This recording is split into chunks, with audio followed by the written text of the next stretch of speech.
llegas a la congregación, siempre habrá gente con problemas para ti. Y tú siempre serás mejor que ellos. Pero la medida perfecta es mirar a Jesús. Y cuando tú miras a Cristo, descubres que es santísimo, entre otras cosas, porque tiene sobre sí, en su cuerpo, las huellas del Calvario, que hablan de santidad. Nadie puede acercarse al Santísimo Dios si no es a través de Cristo, que muere ocupando nuestro lugar. Y cuando tú descubres la gloria, la grandeza admirable de Jesús, dices: Señor, estoy dispuesto para hacer lo que tú quieras. ¿A quién enviaré? ¿Quién irá por nosotros? Heme aquí, envíame a mí. Y se produce la auténtica adoración. La adoración no es una actividad, es una actitud.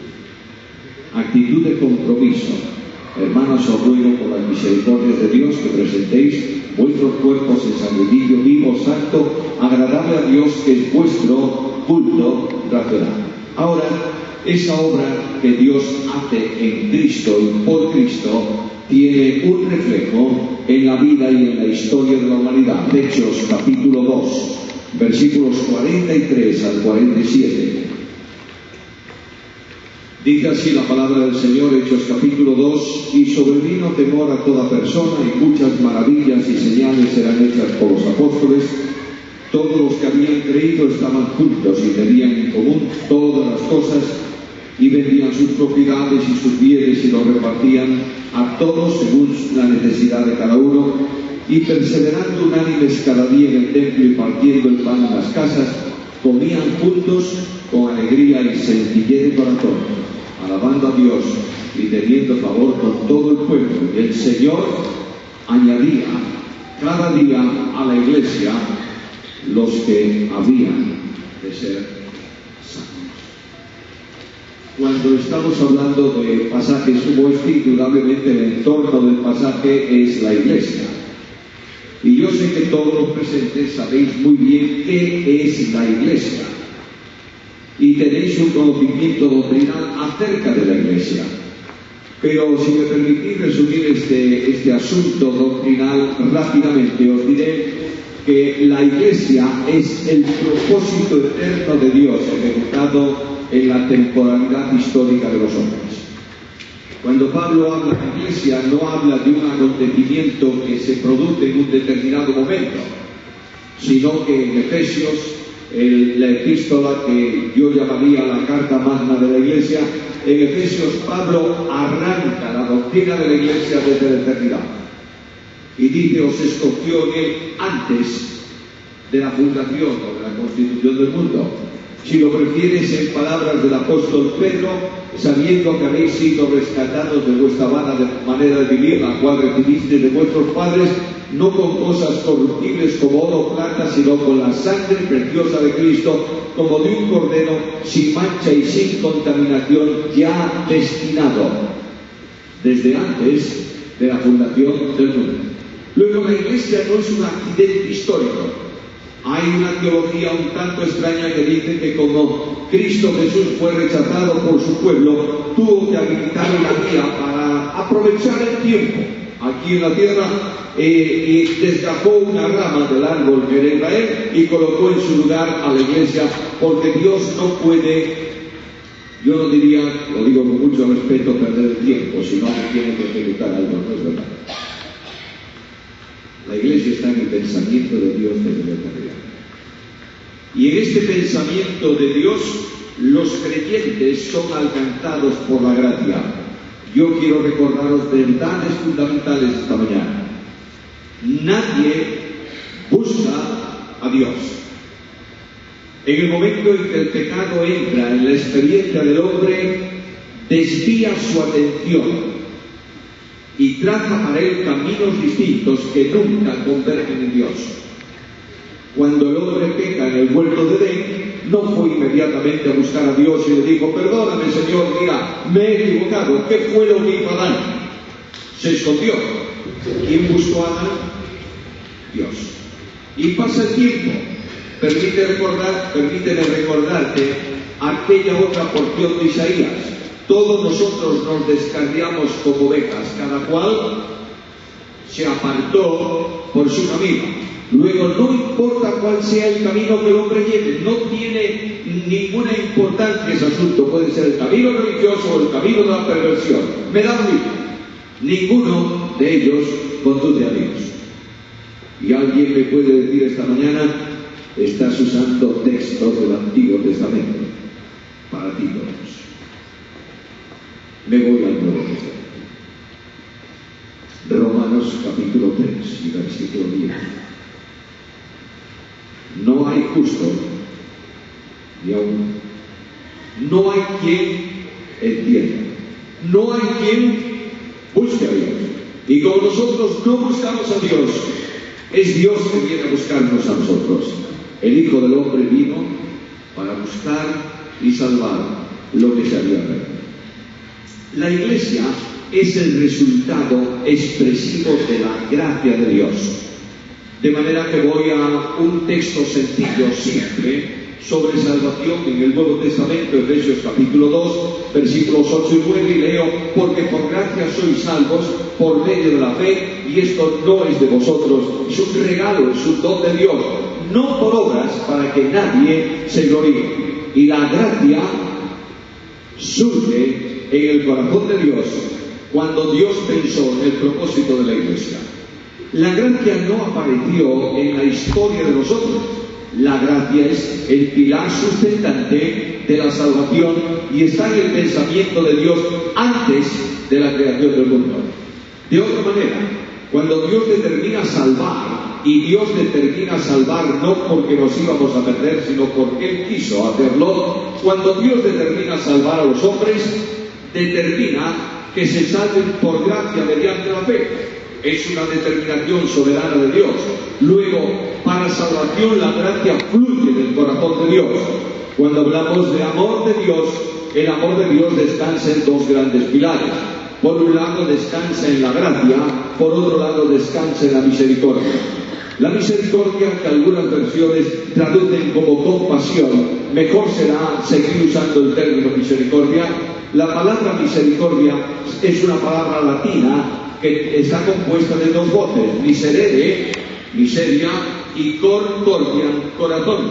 De manera que la misericordia es el amor de Dios, que Él pasa nuestros problemas por su corazón y actúa conforme a lo que Él no da. De ahí que los ciegos nunca clamaron por gracia, clamaron por misericordia.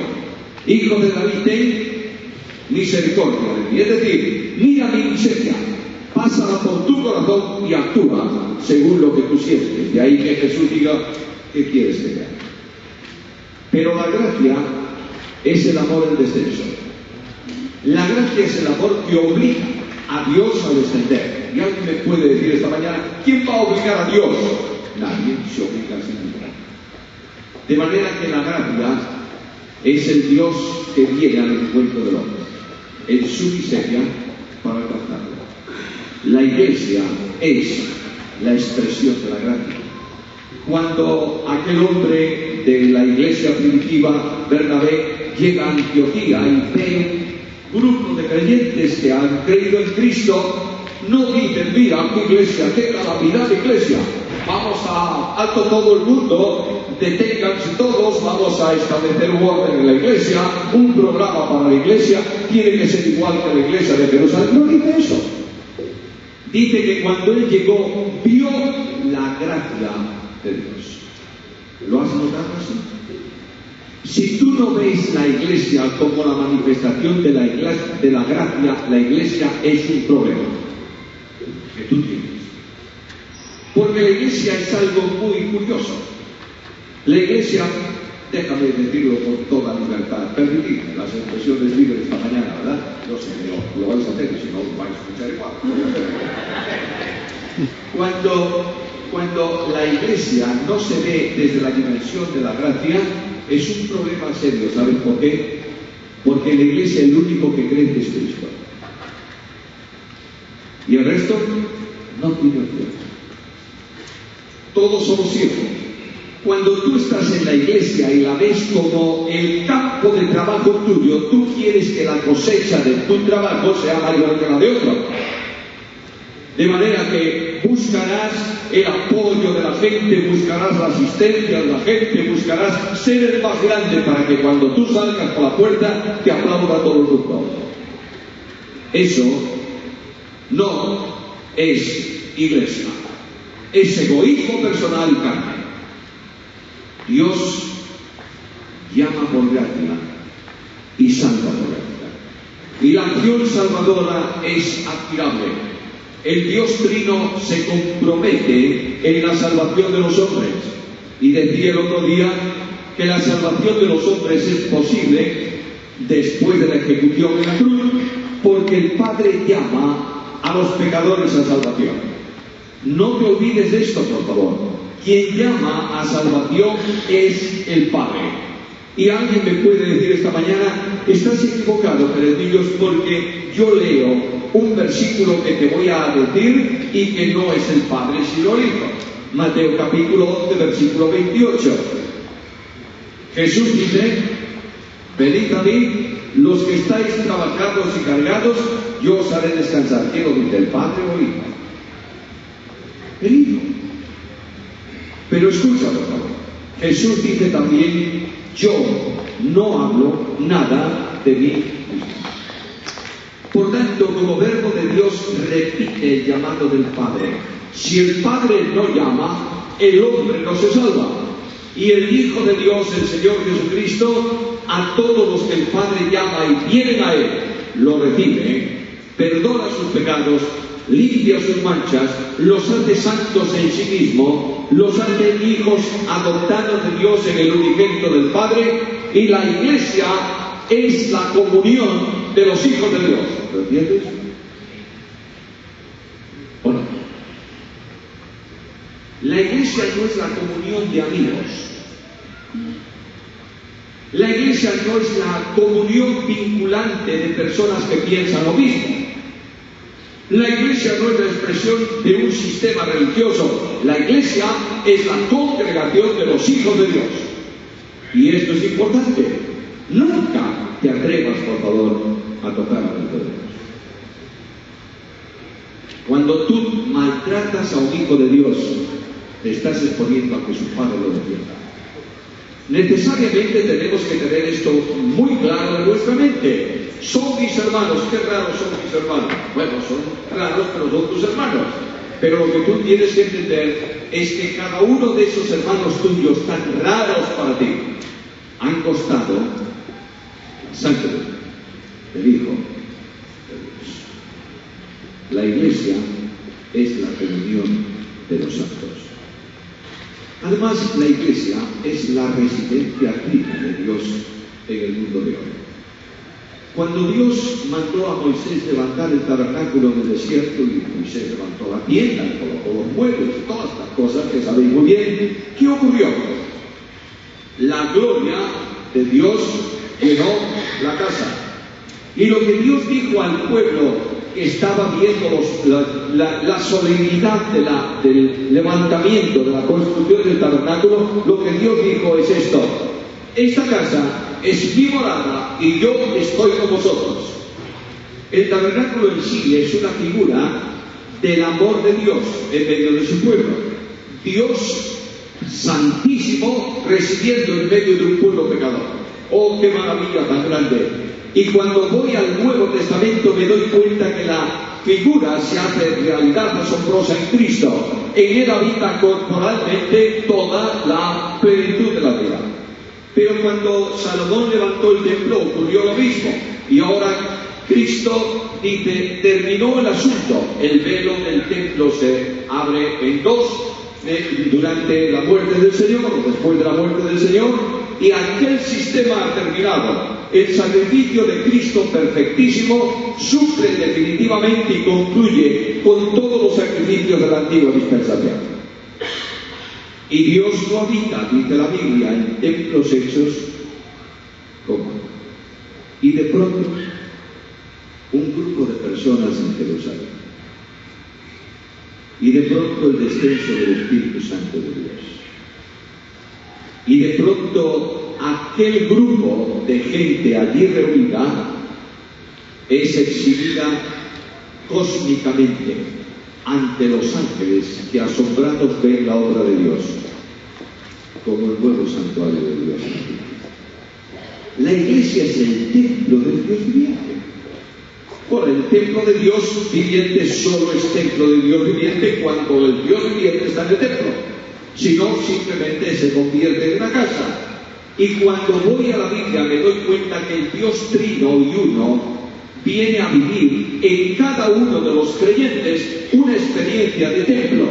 Porque no solamente la iglesia como colectividad de creyentes es el gran templo de Dios, el naos de Dios aquí en la tierra. Cada uno de los creyentes hemos sido convertidos en templos.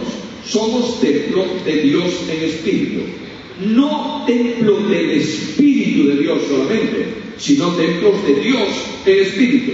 A Dios nadie le ve, pero está presente. Las tres personas de la deidad vienen a santificar el templo que somos nosotros individual y colectivamente. No solo está el Espíritu Santo en el creyente, está el Padre y el Hijo. De manera que el Espíritu Santo es el residente divino que ocupa el lugar santísimo permanentemente para exhibir la gloria de Dios en este tiempo, pero escucha Jesús: todo aquel que me ama, mi Padre le amará, y vendremos a él y haremos con él morada. Dios no puede dividirse, Dios no se fracciona, Dios es un ser que existe en tres personas. Ninguna de ellas es una persona independiente, es una persona individual, pero no independiente. El Padre no puede vivir sin el Hijo no puede vivir sin el Padre, el Espíritu Santo no puede vivir personificadamente sin el Padre y sin el Hijo. Por tanto, el Dios bendito, eterno, glorioso, santísimo, admirable, omnipotente, omnipresente, llena su templo. ¿Te das cuenta de esto?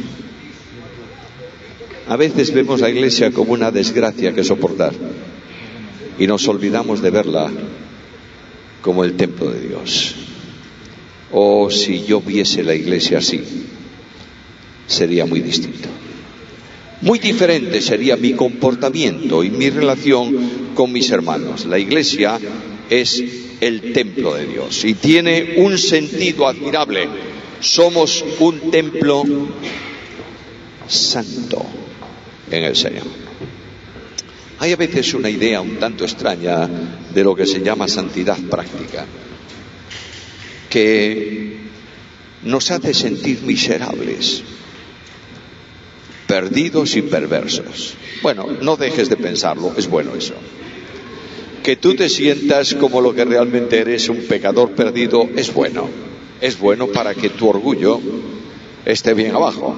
Pero yo quiero invitarte a pensarlo de otra manera.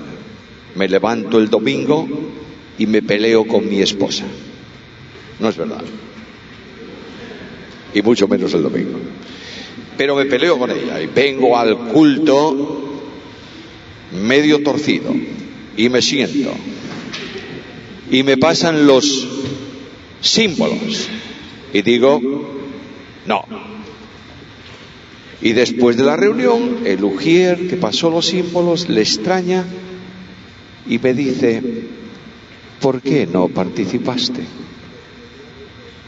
Y yo le digo: porque no soy digno, o porque no lo hago dignamente. ¿Y cuál es la indignidad tuya? Me peleé con mi mujer. Si tu indignidad te impide participar del pan, te impide estar en el culto. Porque la cena del Señor no es más que una ordenanza de Jesús. Pero en Corintios leo que aquel que come indignamente, juicio come. Mira ese adverbio. No dice que comes dignamente por ti, sino que lo haces indignamente. ¿Y cómo lo haces indignamente? No discerniendo el cuerpo del Señor. Luego, cuando tú vives en confrontación con tu hermano, cuando tú formas un grupo en la iglesia, cuando tú divides la congregación, estás actuando indignamente.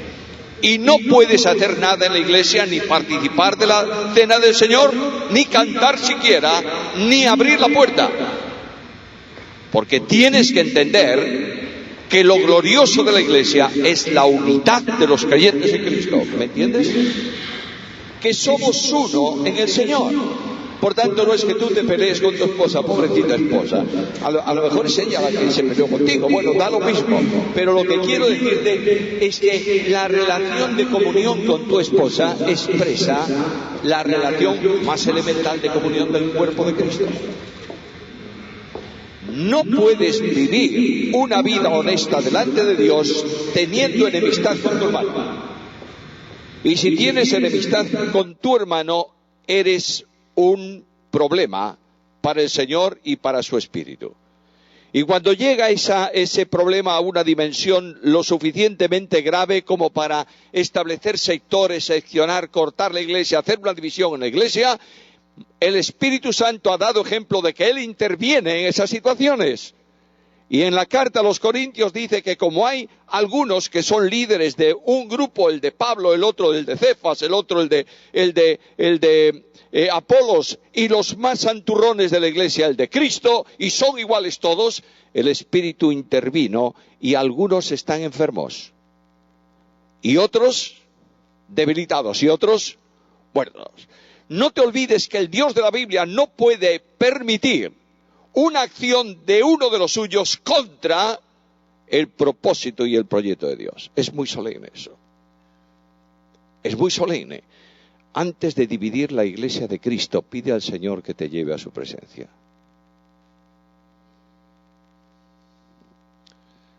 Porque la iglesia es el santísimo pueblo de Dios, santificado en Cristo Jesús, aquí en la tierra.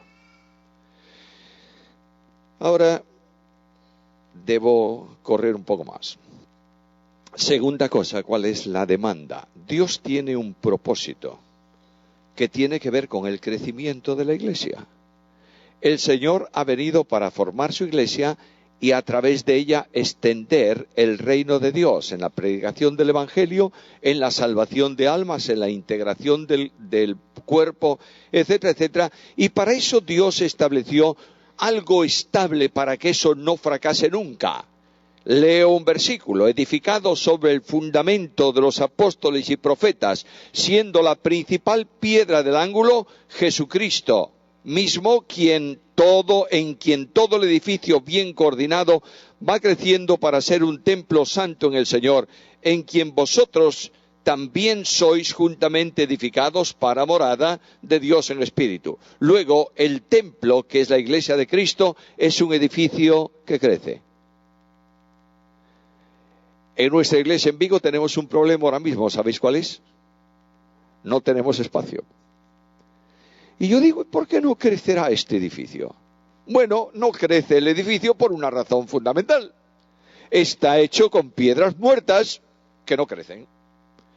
Pero los creyentes que formamos como piedras el templo de Dios, crecemos espiritualmente.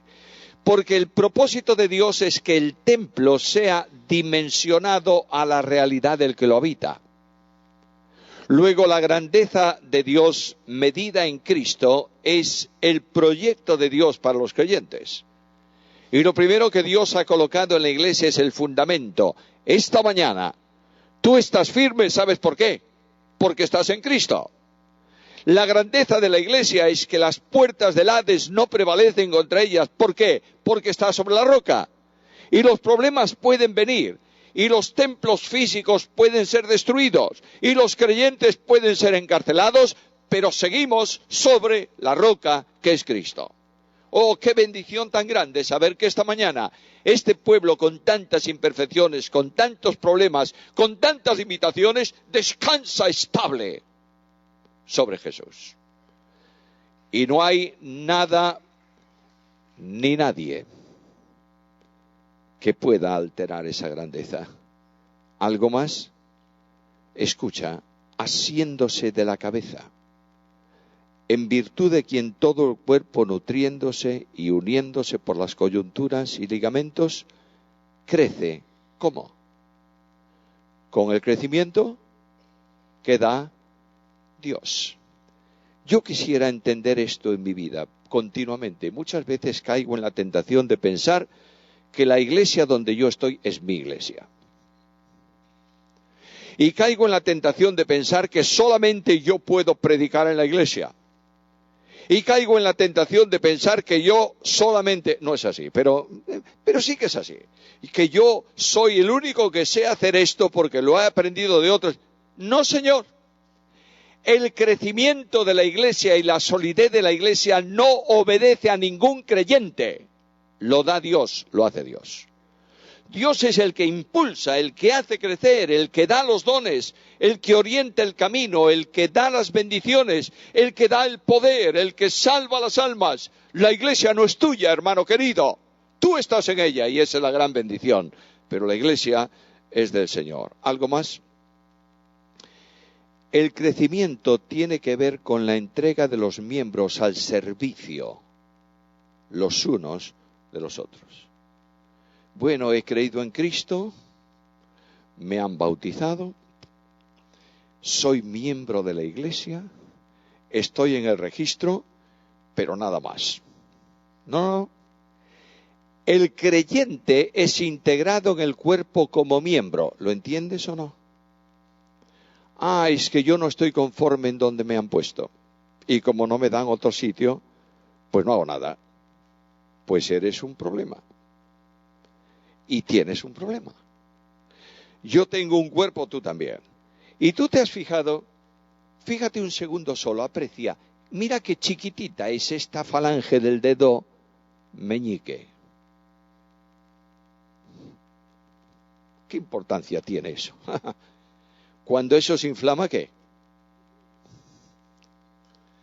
Y has intentado tomar un trozo de pan con 4 dedos sin el pulgar.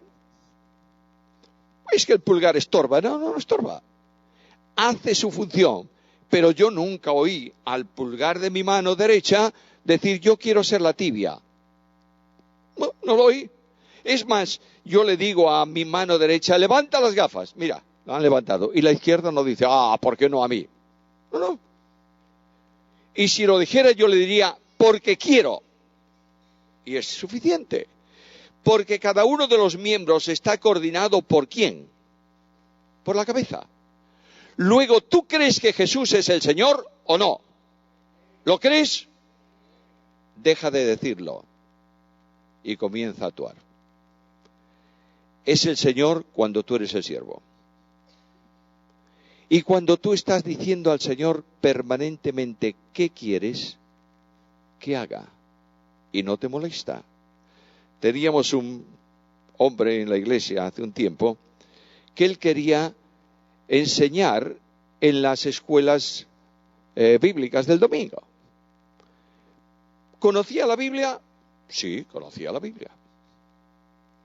¿Y podía enseñar? No tengo ninguna duda que podía enseñar. Y él venía todos los trimestres. Espero que en el próximo trimestre esté en la lista.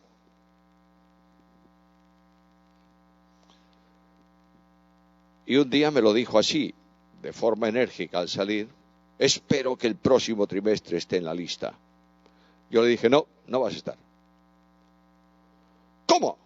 No. ¿Y por qué? Porque lo has pedido. Simplemente. Tú has pedido estar en la lista, mientras no lo pidas, no vas a estar. Porque lo importante no es lo que tú quieres, sino lo que debes. Y todos nosotros debemos aprender humildad, porque el crecimiento se detiene cuando se actúa en la carne y no en el Espíritu. ¿Me sigues? La iglesia en Hechos tenemos una iglesia integrada. ¿Cuántos fueron convertidos el primer día? 3.000. Y el segundo día, no el segundo mismo, pero un poco más adelante, ¿cuántos? 5.000. Una congregación que de 0 pasó a 8.000 miembros. Muchas veces nosotros tenemos la manía de entender que la mejor iglesia es la iglesia chiquitita. Bueno, tú puedes pensar lo que te parezca mejor, pero yo voy a Hechos y descubro que Dios levanta una multitud que no se podía contar. La iglesia es buena cuando Cristo es el Señor de la iglesia y es conducida por el Espíritu. Pero tú puedes tener una iglesia con 20 miembros y 20 problemas. Yo prefiero tener los 20 problemas en una iglesia de 3.000 miembros, porque se ha diluido el problema. Y además, la experiencia es esta, que cuando la iglesia supera una determinada membresía, las quejas personales disminuyen. ¿Por qué? Porque no le vas a decir a aquel que apenas lo conoces tu tragedia humana en contra de la iglesia, te callas la boca. Por tanto, todo eso tiene mucho sentido de parte del Señor. Pero no importa, lo que yo sueño, lo he soñado siempre, es ver la iglesia verdad en amor, con el problema de que no cabe por la semana en los cultos menos importantes. ¿Entendéis lo que quiero decir? Lo que le damos nosotros dentro de este local. Y que hay que salir y duplicar servicios o construir algo más grande. Porque la iglesia de Cristo crece con el crecimiento que da Dios y con el compromiso de los hermanos. ¿En qué? Yo no quiero solamente una iglesia numerosa que viene a cumplir el ritual del domingo por la mañana. La iglesia apostólica crecía en amor. Y se amaban unos a otros. La evidencia es que comían juntos con alegría. ¿Y qué más? Sencillez de corazón. Esa palabra sencillo es una palabra muy interesante. Sencillo es aquello que es lo mismo por una cara que por la otra. Que no puedes leer entre líneas porque es igual por un lado que por el otro. Yo tengo 7 nietos, más otros 6 de Susana, son 13. Te puedo regalar un nieto desde 27 hasta 4 años, ¿ya? El que tú quieras. No, más pequeño de 4, 2 años. Bueno, cuando los nietos vienen a mi casa, ¿dónde quieren jugar? Tienen toda la casa. Podéis ir a toda la casa. ¿Dónde quieren jugar? En el despacho del abuelo. Entonces vienen y dicen, abuelo, ¿podríamos quedarnos aquí? Bueno, yo les cedo el despacho. Porque además quieren hacer una cabaña, que es poner 2 sillas, sacar el cojín del sillón, ponerlo de techo y meterse debajo de la silla. Ellos disfrutan como enanos, son enanos. Bien. Entonces yo le digo, mira, podéis usar todo y el papel para jugar está en esta caja, que son papeles que a lo mejor están impresos por un lado y no valen y por el resto, bueno. La más pequeña se sentó en el sillón de mi mesa y yo le digo, ojo, el papel de la impresora no se puede tocar. La pequeña se sentó, papel de la impresora, otro papel de la impresora. Y el mayor de los nietos que estaba allí le dijo, ¡ay! ¿Cómo te ve el abuelo Verás? Y la tipa puso los papeles con los dibujos para abajo, les hizo así y los puso en la máquina. Al otro día yo voy a imprimir un muñeco, otro muñeco. Dije, ¿pero qué? No era simple, ni sin cera. Sincero es una palabra que significa eso mismo que dice, que no tiene cera. Tú llamas a un hombre a tu casa para arreglarte la puerta que se ha desprendido y el tipo tiene, al menos en España le llaman sargento, no sé si se llama aquí, esa pinza que está hecha para apretar los elementos de madera, y como eso es un lío, aguantarla, y le agarra una punta, un clavo, pla, pla, pla, pla, pla, y lo mete en la madera sujetando al otro lado. Ahora terminó el chollo, ¿y qué tiene que hacer? Saca la punta, ¿y qué queda debajo? El agujero. ¿Y qué hace? Cera. La sinceridad es la ausencia de cera. Y aquellos hermanos eran gente sin doblez, gente sin cera. La iglesia crecía en el compañerismo. ¡Qué bendición tan grande! Comían, partían el pan, ¿dónde? En las casas. Y ese partimiento del pan en las casas no es la cena del Señor, es la comida entre ellos. Mantenían amistad, crecían en profundidad espiritual porque asistían todos a las reuniones de enseñanza que los apóstoles tenían.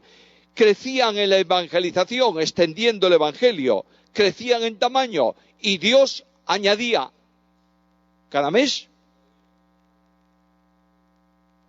cada día, a la iglesia los que iban siendo salvos. Hermanos míos, un creyente dominguero no es un buen creyente. Un creyente que viene de vez en cuando no es un buen creyente. Un creyente que al cabo de 2 meses o 3 meses de estar en la iglesia dice: esta iglesia no me gusta y voy a buscar otra, no es un buen creyente, es un problema. Y Dios te ha colocado en una iglesia y te ha integrado en ella para que vivas para Él sirviendo en la iglesia. Por último, la necesidad más grande que una iglesia tiene es que el Espíritu Santo de Dios la conduzca. El Espíritu Santo es otro desconocido, por defecto y por exceso. Algunos entienden que el Espíritu Santo está para ser definido, lo que es, pero nada más. Y le dicen: quietecito, no hagas nada. Otros lo tienen a su servicio para que hagan lo que ellos quieren que haga. Ni una cosa ni otra es buena. Lo que tenemos que estar es atentos a qué cosa establece, qué camino establece, qué dice el Espíritu Santo de Dios. Y el Espíritu Santo de Dios hace su obra no solo en la iglesia, en tu vida. Si el Espíritu Santo de Dios no está manejando tu vida, eres un creyente espiritualmente muerto. Si el Espíritu Santo no genera amor profundo en tu alma para amar a tu esposa, para respetarla, para amar a tus hijos, para cuidarlos, para darles tiempo, para estar con ellos, no para criticarlos, no estás viviendo en el Espíritu. Y conozco cientos de muchachos jóvenes que cuando tienen uso de razón se van de la iglesia porque su padre ha sido una calamidad tratando con ellos. Hermanos queridos míos, la vida cristiana es sencillísima.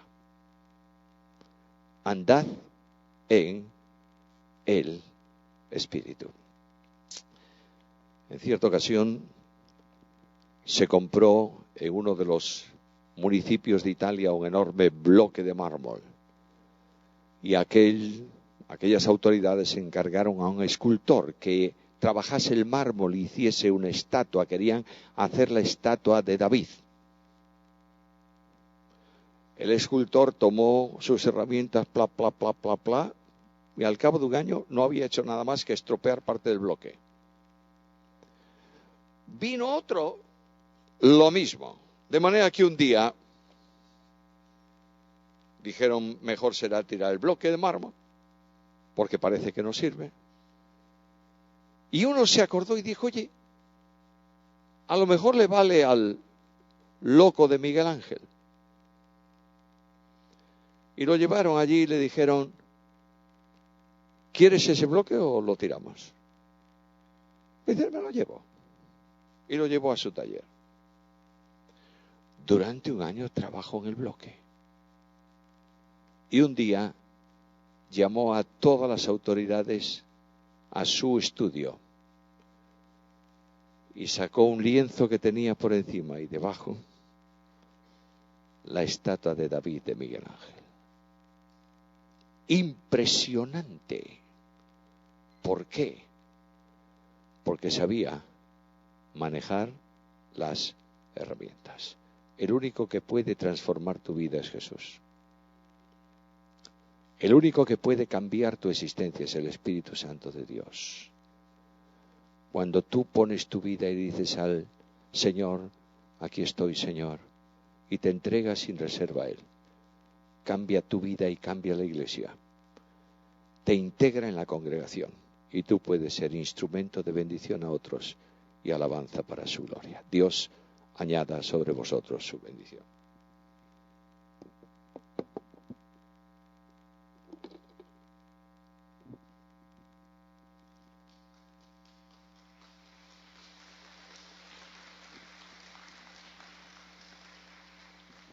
Gracias, hermano, por la palabra. Vamos a tomarnos unos minutos, vamos a salir y tomar un café y tener un tiempo de comunión para estar en este lugar prontamente a las 11:30 en media hora. Que Dios bendiga.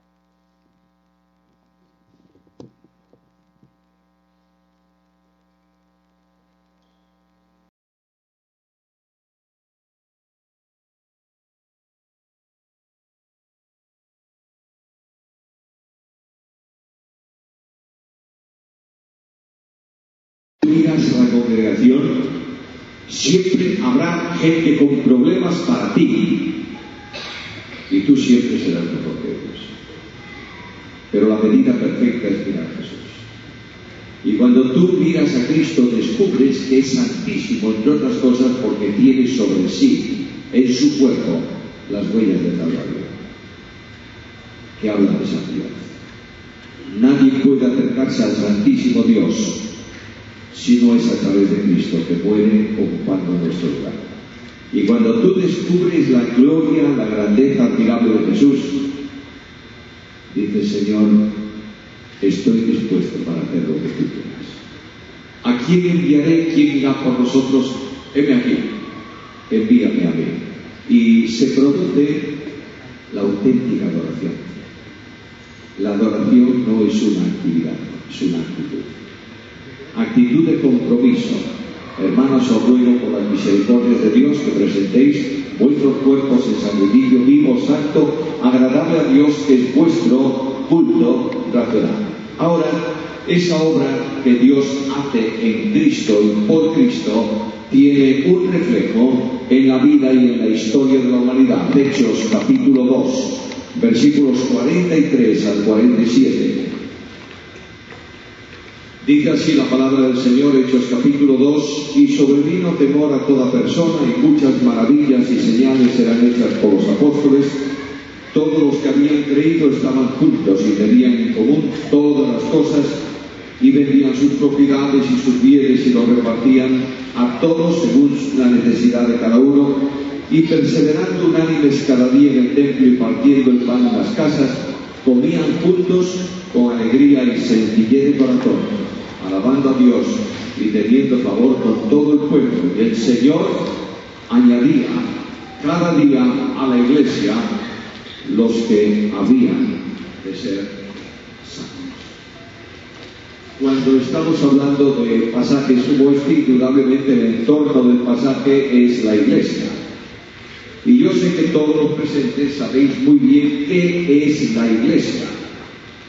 Y tenéis un conocimiento doctrinal acerca de la iglesia. Pero si me permitís resumir este asunto doctrinal rápidamente, os diré que la iglesia es el propósito eterno de Dios ejecutado en la temporalidad histórica de los hombres. Cuando Pablo habla de iglesia, no habla de un acontecimiento que se produce en un determinado momento, sino que en Efesios, la epístola que yo llamaría la carta magna de la iglesia, en Efesios Pablo arranca la doctrina de la iglesia desde la eternidad y dice, os escogió en él antes de la fundación o de la constitución del mundo. Si lo prefieres, en palabras del apóstol Pedro, sabiendo que habéis sido rescatados de vuestra vana manera de vivir, la cual recibisteis de vuestros padres, no con cosas corruptibles como oro o plata, sino con la sangre preciosa de Cristo, como de un cordero sin mancha y sin contaminación, ya destinado desde antes de la fundación del mundo.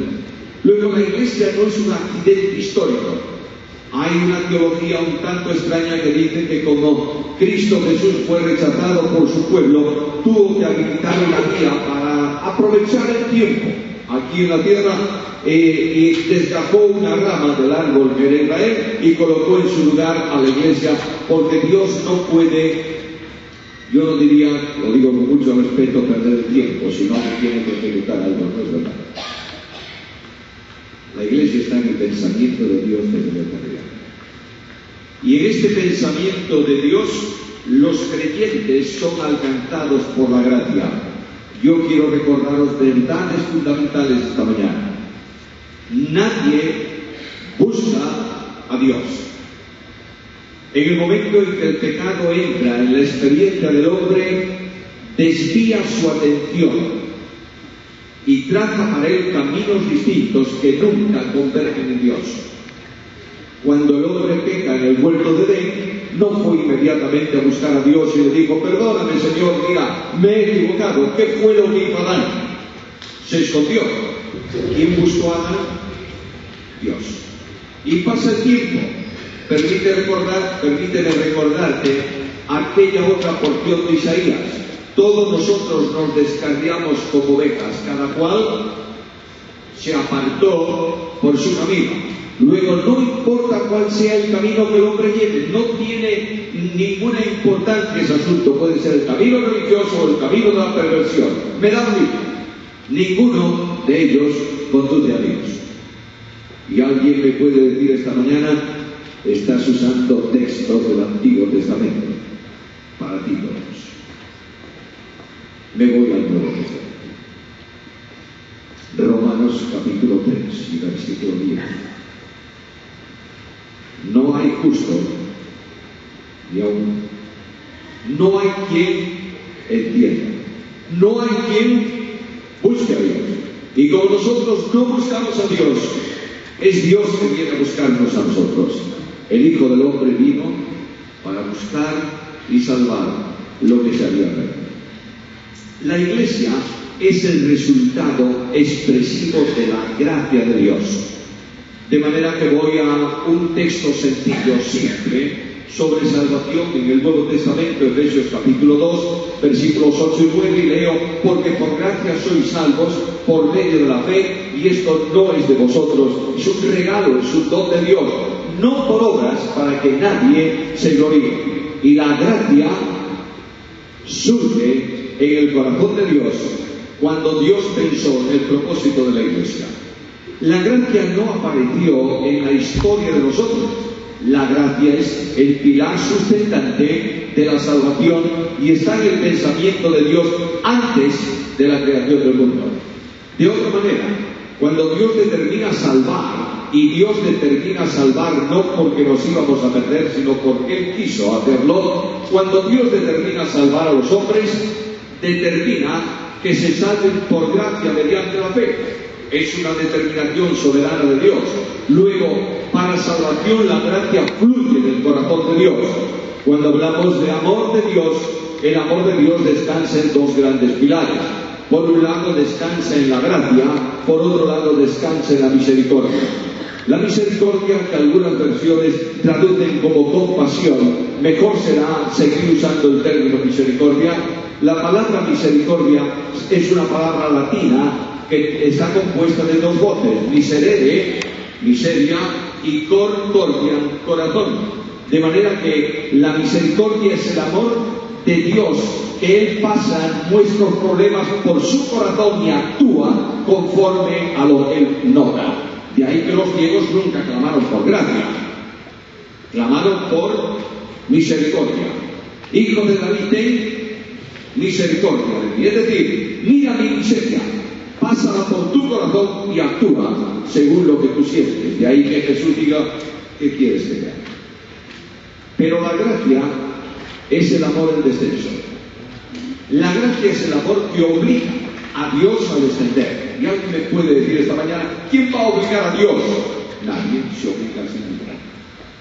De manera que la gracia es el Dios que viene al encuentro del hombre, en su miseria, para alcanzarlo. La Iglesia es la expresión de la gracia.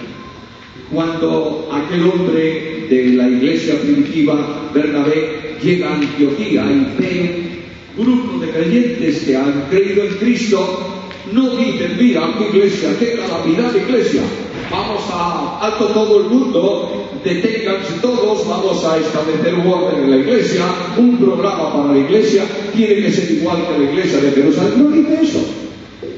Dice que cuando él llegó, vio la gracia de Dios. ¿Lo has notado así? Si tú no ves la iglesia como la manifestación de la gracia, la iglesia es un problema que tú tienes. Porque la iglesia es algo muy curioso. La iglesia, déjame decirlo con toda libertad, permitidme las expresiones libres esta mañana, ¿verdad? Yo sé que lo vais a hacer, si no lo vais a escuchar igual. Cuando la iglesia no se ve desde la dimensión de la gracia, es un problema serio. ¿Sabes por qué? Porque en la iglesia el único que crece es Cristo. Y el resto no tiene opción. Todos somos ciegos. Cuando tú estás en la iglesia y la ves como el campo de trabajo tuyo, tú quieres que la cosecha de tu trabajo sea mayor que la de otro. De manera que buscarás el apoyo de la gente, buscarás la asistencia de la gente, buscarás ser el más grande para que cuando tú salgas por la puerta te aplauda todo el mundo. Eso no es iglesia. Es egoísmo personal y carne. Dios llama por gracia y salva por gracia. Y la acción salvadora es admirable. El Dios Trino se compromete en la salvación de los hombres. Y decía el otro día que la salvación de los hombres es posible después de la ejecución en la cruz, porque el Padre llama a los pecadores a salvación. No te olvides de esto, por favor. Quien llama a salvación es el Padre. Y alguien me puede decir esta mañana, estás equivocado, Pedrillos, porque yo leo un versículo que te voy a decir y que no es el Padre sino el Hijo. Mateo capítulo 11, versículo 28. Jesús dice, venid a mí, los que estáis trabajados y cargados, yo os haré descansar. ¿Quién lo dice, el Padre o el Hijo? El Hijo. Pero escucha, por favor. Jesús dice también, yo no hablo nada de mí mismo. Por tanto, como verbo de Dios repite el llamado del Padre. Si el Padre no llama, el hombre no se salva. Y el Hijo de Dios, el Señor Jesucristo, a todos los que el Padre llama y vienen a Él, lo recibe, perdona sus pecados, limpia sus manchas, los hace santos en sí mismo, los hace hijos adoptados de Dios en el unigénito del Padre, y la Iglesia es la comunión de los hijos de Dios. ¿Lo entiendes? Bueno, la Iglesia no es la comunión de amigos. La Iglesia no es la comunión vinculante de personas que piensan lo mismo. La Iglesia no es la expresión de un sistema religioso. La Iglesia es la congregación de los hijos de Dios. Y esto es importante. Nunca te atrevas, por favor, a tocar a Dios. Cuando tú maltratas a un hijo de Dios, te estás exponiendo a que su padre lo defienda.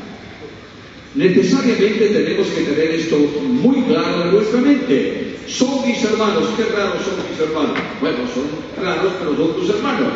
Pero lo que tú tienes que entender es que cada uno de esos hermanos tuyos tan raros para ti han costado sangre del Hijo de Dios.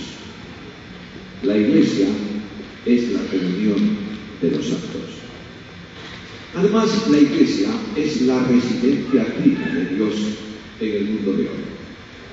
Cuando Dios mandó a Moisés levantar el tabernáculo en el desierto y Moisés levantó la tienda y colocó los muebles y todas las cosas que sabéis muy bien, ¿qué ocurrió?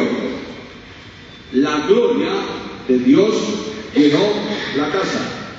Y lo que Dios dijo al pueblo que estaba viendo la solemnidad del levantamiento, de la construcción del tabernáculo, lo que Dios dijo es esto: esta casa es mi morada y yo estoy con vosotros. El tabernáculo en sí es una figura del amor de Dios en medio de su pueblo. Dios santísimo residiendo en medio de un pueblo pecador. ¡Oh, qué maravilla tan grande! Y cuando voy al Nuevo Testamento me doy cuenta que la figura se hace realidad asombrosa en Cristo. En Él habita corporalmente toda la plenitud de la vida. Pero cuando Salomón levantó el templo ocurrió lo mismo. Y ahora Cristo dice, terminó el asunto. El velo del templo se abre en dos durante la muerte del Señor o después de la muerte del Señor, y aquel sistema ha terminado. El sacrificio de Cristo perfectísimo suple definitivamente y concluye con todos los sacrificios de la antigua dispensación. Y Dios no habita, dice la Biblia, en templos hechos como. Y de pronto, un grupo de personas en Jerusalén. Y de pronto el descenso del Espíritu Santo de Dios.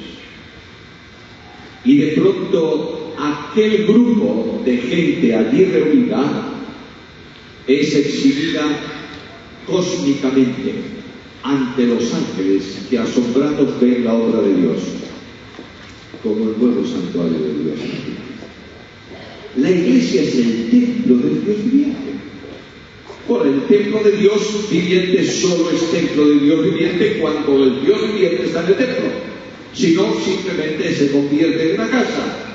Y cuando voy a la Biblia me doy cuenta que el Dios trino y uno viene a vivir en cada uno de los creyentes una experiencia de templo. Porque no solamente la Iglesia como colectividad de creyentes es el gran templo de Dios, el naos de Dios aquí en la tierra. Cada uno de los creyentes hemos sido convertidos en templos.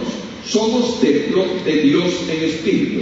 No templo del Espíritu de Dios solamente, sino templos de Dios en espíritu. A Dios nadie le ve, pero está presente. Las tres personas de la deidad vienen a santificar el templo que somos nosotros individual y colectivamente. No solo está el Espíritu Santo en el creyente, está el Padre y el Hijo. De manera que el Espíritu Santo es el residente divino que ocupa el lugar santísimo permanentemente para exhibir la gloria de Dios en este tiempo, pero escucha Jesús: todo aquel que me ama, mi Padre le amará, y vendremos a Él y haremos con él morada. Dios no puede dividirse, Dios no se fracciona, Dios es un ser que existe en tres personas. Ninguna de ellas es una persona independiente, es una persona individual, pero no independiente. El Padre no puede vivir sin el Hijo no puede vivir sin el Padre, el Espíritu Santo no puede vivir personificadamente sin el Padre y sin el Hijo. Por tanto, el Dios bendito, eterno, glorioso, santísimo, admirable, omnipotente, omnipresente, llena su templo. ¿Te das cuenta de esto?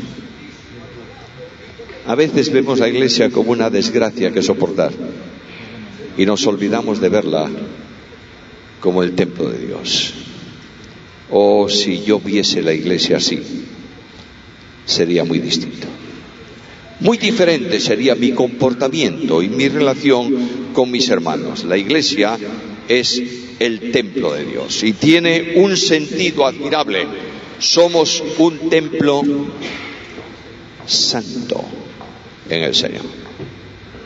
Hay a veces una idea un tanto extraña de lo que se llama santidad práctica, que nos hace sentir miserables, perdidos y perversos. Bueno, no dejes de pensarlo, es bueno eso. Que tú te sientas como lo que realmente eres, un pecador perdido, es bueno. Es bueno para que tu orgullo esté bien abajo. Pero yo quiero invitarte a pensarlo de otra manera. Me levanto el domingo y me peleo con mi esposa. No es verdad. Y mucho menos el domingo. Pero me peleo con ella y vengo al culto medio torcido y me siento. Y me pasan los símbolos y digo, no. Y después de la reunión, el ujier que pasó los símbolos le extraña y me dice, ¿por qué no participaste? Y yo le digo, porque no soy digno, o porque no lo hago dignamente. ¿Y cuál es la indignidad tuya? Me peleé con mi mujer. Si tu indignidad te impide participar del pan, te impide estar en el culto. Porque la cena del Señor no es más que una ordenanza de Jesús. Pero en Corintios leo que aquel que come indignamente, juicio come. Mira ese adverbio. No dice que comes dignamente por ti, sino que lo haces indignamente. ¿Y cómo lo haces indignamente? No discerniendo el cuerpo del Señor. Luego, cuando tú vives en confrontación con tu hermano, cuando tú formas un grupo en la iglesia, cuando tú divides la congregación, estás actuando indignamente. Y no puedes hacer nada en la iglesia, ni participar de la cena del Señor, ni cantar siquiera, ni abrir la puerta. Porque tienes que entender que lo glorioso de la iglesia es la unidad de los creyentes en Cristo. ¿Me entiendes? Que somos uno en el Señor. Por tanto, no es que tú te pelees con tu esposa, pobrecita esposa. A lo mejor es ella la que se peleó contigo. Bueno, da lo mismo. Pero lo que quiero decirte es que la relación de comunión con tu esposa expresa la relación más elemental de comunión del cuerpo de Cristo. No puedes vivir una vida honesta delante de Dios teniendo enemistad con tu hermano. Y si tienes enemistad con tu hermano, eres un problema para el Señor y para su espíritu. Y cuando llega ese problema a una dimensión lo suficientemente grave como para establecer sectores, seccionar, cortar la iglesia, hacer una división en la iglesia, el Espíritu Santo ha dado ejemplo de que Él interviene en esas situaciones. Y en la carta a los Corintios dice que como hay algunos que son líderes de un grupo, el de Pablo, el otro el de Cefas, el otro el de Apolos, y los más santurrones de la iglesia, el de Cristo, y son iguales todos, el Espíritu intervino y algunos están enfermos. Y otros debilitados, y otros muertos. No te olvides que el Dios de la Biblia no puede permitir una acción de uno de los suyos contra el propósito y el proyecto de Dios. Es muy solemne eso. Es muy solemne. Antes de dividir la iglesia de Cristo, pide al Señor que te lleve a su presencia.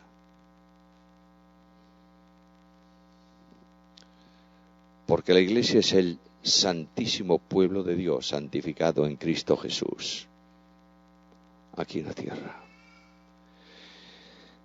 Ahora debo correr un poco más. Segunda cosa, ¿cuál es la demanda? Dios tiene un propósito que tiene que ver con el crecimiento de la iglesia.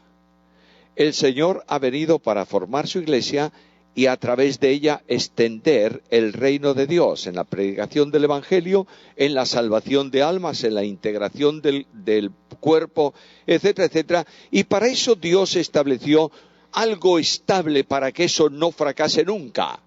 Leo un versículo: edificado sobre el fundamento de los apóstoles y profetas, siendo la principal piedra del ángulo Jesucristo mismo, en quien todo el edificio bien coordinado va creciendo para ser un templo santo en el Señor, en quien vosotros también sois juntamente edificados para morada de Dios en espíritu. Luego, el templo, que es la iglesia de Cristo, es un edificio que crece. En nuestra iglesia en Vigo tenemos un problema ahora mismo, ¿sabéis cuál es? No tenemos espacio. Y yo digo, ¿por qué no crecerá este edificio? Bueno, no crece el edificio por una razón fundamental. Está hecho con piedras muertas que no crecen. Pero los creyentes que formamos como piedras el templo de Dios, crecemos espiritualmente. Porque el propósito de Dios es que el templo sea dimensionado a la realidad del que lo habita. Luego, la grandeza de Dios medida en Cristo es el proyecto de Dios para los creyentes. Y lo primero que Dios ha colocado en la iglesia es el fundamento. Esta mañana, tú estás firme, ¿sabes por qué? Porque estás en Cristo. La grandeza de la iglesia es que las puertas del Hades no prevalecen contra ellas. ¿Por qué? Porque está sobre la roca. Y los problemas pueden venir. Y los templos físicos pueden ser destruidos. Y los creyentes pueden ser encarcelados. Pero seguimos sobre la roca que es Cristo. Oh, qué bendición tan grande saber que esta mañana este pueblo con tantas imperfecciones, con tantos problemas, con tantas limitaciones, descansa estable sobre Jesús. Y no hay nada ni nadie que pueda alterar esa grandeza. ¿Algo más? Escucha, asiéndose de la cabeza, en virtud de quien todo el cuerpo, nutriéndose y uniéndose por las coyunturas y ligamentos, crece. ¿Cómo? Con el crecimiento que da Dios. Yo quisiera entender esto en mi vida continuamente. Muchas veces caigo en la tentación de pensar que la iglesia donde yo estoy es mi iglesia. Y caigo en la tentación de pensar que solamente yo puedo predicar en la iglesia. Y caigo en la tentación de pensar que yo solamente, no es así, pero sí que es así. Y que yo soy el único que sé hacer esto porque lo he aprendido de otros. No, señor. El crecimiento de la iglesia y la solidez de la iglesia no obedece a ningún creyente.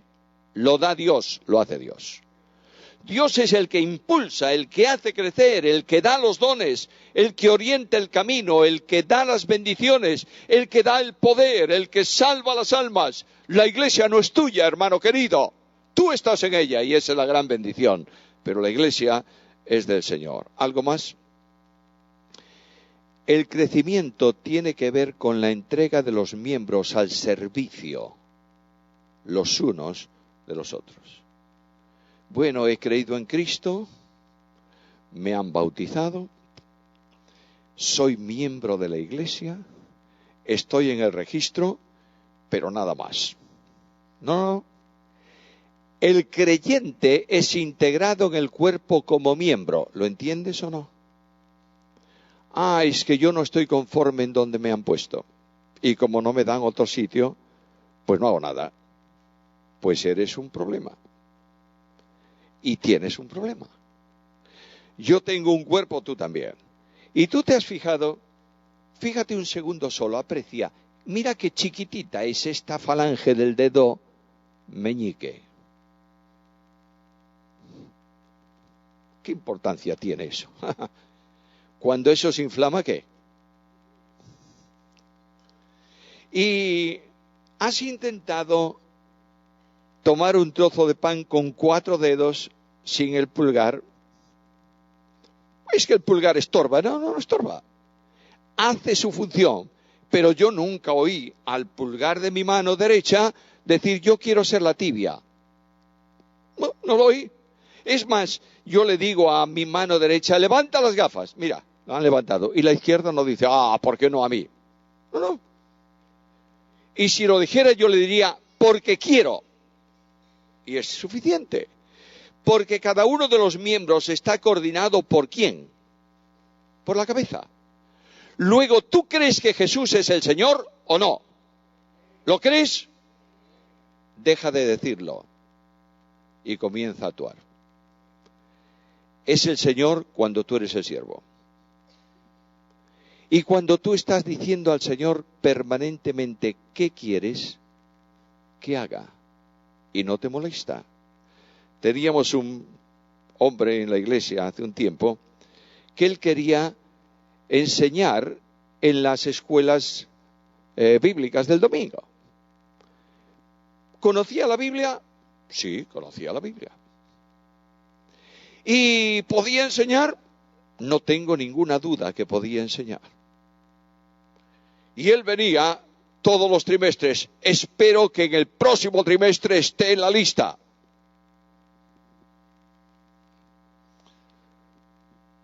Y un día me lo dijo así, de forma enérgica al salir. Espero que el próximo trimestre esté en la lista. Yo le dije, no, no vas a estar. ¿Cómo? No. ¿Y por qué? Porque lo has pedido.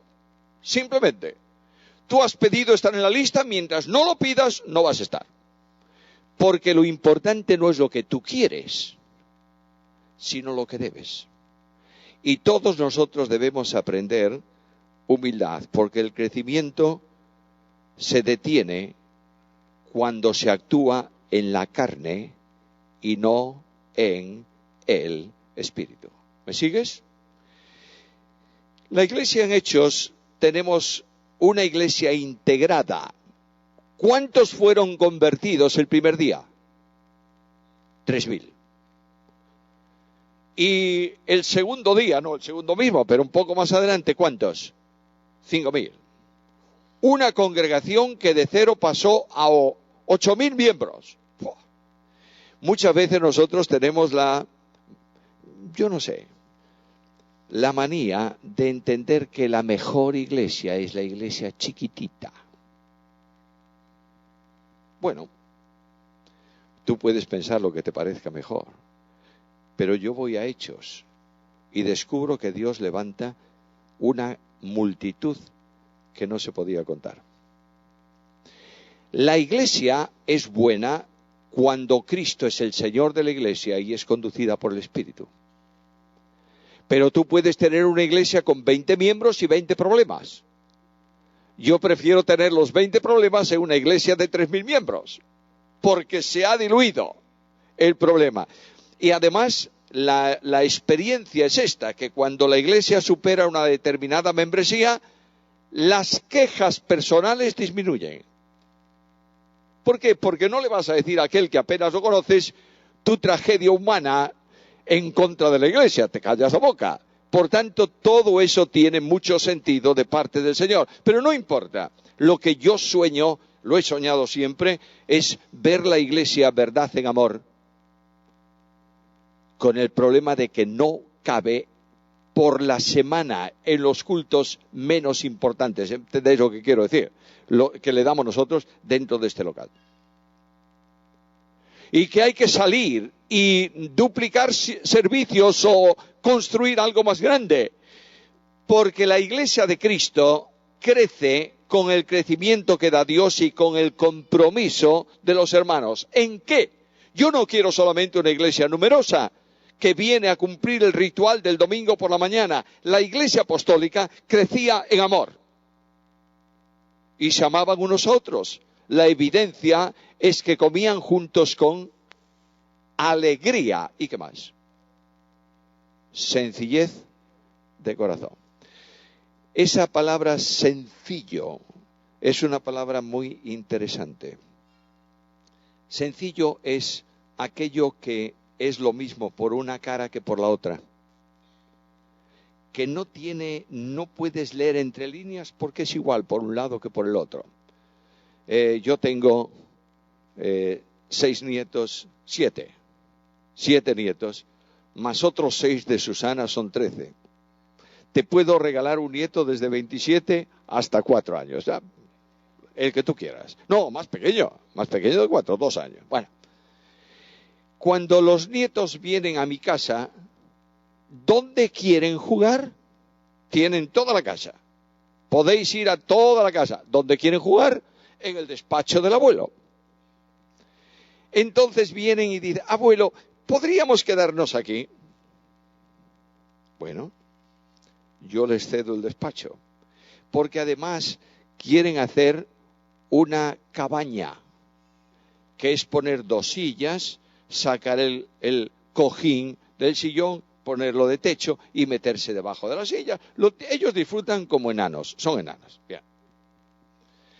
Entonces yo le digo, mira, podéis usar todo y el papel para jugar está en esta caja, que son papeles que a lo mejor están impresos por un lado y no valen, y por el resto, bueno. La más pequeña se sentó en el sillón de mi mesa y yo le digo, ojo, el papel de la impresora no se puede tocar. La pequeña se sentó, papel de la impresora, otro papel de la impresora, y el mayor de los nietos que estaba allí le dijo, ¡ay! ¿Cómo te ve el abuelo Verás? Y la tipa puso los papeles con los dibujos para abajo, les hizo así y los puso en la máquina. Al otro día yo voy a imprimir un muñeco, otro muñeco. Dije, ¿pero qué? No era simple, ni sin cera. Sincero es una palabra que significa eso mismo que dice, que no tiene cera. Tú llamas a un hombre a tu casa para arreglarte la puerta que se ha desprendido y el tipo tiene, al menos en España le llaman sargento, no sé si se llama aquí, esa pinza que está hecha para apretar los elementos de madera, y como eso es un lío, aguantarla, y le agarra una punta, un clavo, pla, pla, pla, pla, pla, y lo mete en la madera sujetando al otro lado. Ahora terminó el chollo, ¿y qué tiene que hacer? Saca la punta, ¿y qué queda debajo? El agujero. ¿Y qué hace? Cera. La sinceridad es la ausencia de cera. Y aquellos hermanos eran gente sin doblez, gente sin cera. La iglesia crecía en el compañerismo. ¡Qué bendición tan grande! Comían, partían el pan, ¿dónde? En las casas. Y ese partimiento del pan en las casas no es la cena del Señor, es la comida entre ellos. Mantenían amistad, crecían en profundidad espiritual porque asistían todos a las reuniones de enseñanza que los apóstoles tenían. Crecían en la evangelización, extendiendo el evangelio, crecían en tamaño y Dios añadía cada mes, cada día a la iglesia los que iban siendo salvos. Hermanos míos, un creyente dominguero no es un buen creyente. Un creyente que viene de vez en cuando no es un buen creyente. Un creyente que al cabo de 2 meses o 3 meses de estar en la iglesia dice, esta iglesia no me gusta y voy a buscar otra, no es un buen creyente, es un problema. Y Dios te ha colocado en una iglesia y te ha integrado en ella para que vivas para Él sirviendo en la iglesia. Por último, la necesidad más grande que una iglesia tiene es que el Espíritu Santo de Dios la conduzca. El Espíritu Santo es otro desconocido, por defecto y por exceso. Algunos entienden que el Espíritu Santo está para ser definido, lo que es, pero nada más. Y le dicen, quietecito, no hagas nada. Otros lo tienen a su servicio para que hagan lo que ellos quieren que haga. Ni una cosa ni otra es buena. Lo que tenemos que estar es atentos a qué cosa establece, qué camino establece, qué dice el Espíritu Santo de Dios. Y el Espíritu Santo de Dios hace su obra, no solo en la iglesia, en tu vida. Si el Espíritu Santo de Dios no está manejando tu vida, eres un creyente espiritualmente muerto. Si el Espíritu Santo no genera amor profundo en tu alma para amar a tu esposa, para respetarla, para amar a tus hijos, para cuidarlos, para darles tiempo, para estar con ellos, no para criticarlos, no estás viviendo en el Espíritu. Y conozco cientos de muchachos jóvenes que cuando tienen uso de razón se van de la iglesia porque su padre ha sido una calamidad tratando con ellos. Hermanos queridos míos, la vida cristiana es sencillísima. Andad en el Espíritu. En cierta ocasión se compró en uno de los municipios de Italia un enorme bloque de mármol y aquellas autoridades se encargaron a un escultor que trabajase el mármol y hiciese una estatua. Querían hacer la estatua de David. El escultor tomó sus herramientas, y al cabo de un año no había hecho nada más que estropear parte del bloque. Vino otro, lo mismo. De manera que un día dijeron, mejor será tirar el bloque de mármol, porque parece que no sirve. Y uno se acordó y dijo, oye, a lo mejor le vale al loco de Miguel Ángel. Y lo llevaron allí y le dijeron, ¿quieres ese bloque o lo tiramos? Y dice, me lo llevo. Y lo llevó a su taller. Durante un año trabajó en el bloque. Y un día llamó a todas las autoridades a su estudio. Y sacó un lienzo que tenía por encima y debajo la estatua de David de Miguel Ángel. Impresionante. ¿Por qué? Porque sabía manejar las herramientas. El único que puede transformar tu vida es Jesús. El único que puede cambiar tu existencia es el Espíritu Santo de Dios. Cuando tú pones tu vida y dices al Señor, aquí estoy, Señor, y te entregas sin reserva a Él, cambia tu vida y cambia la iglesia. Te integra en la congregación y tú puedes ser instrumento de bendición a otros y alabanza para su gloria. Dios añada sobre vosotros su bendición.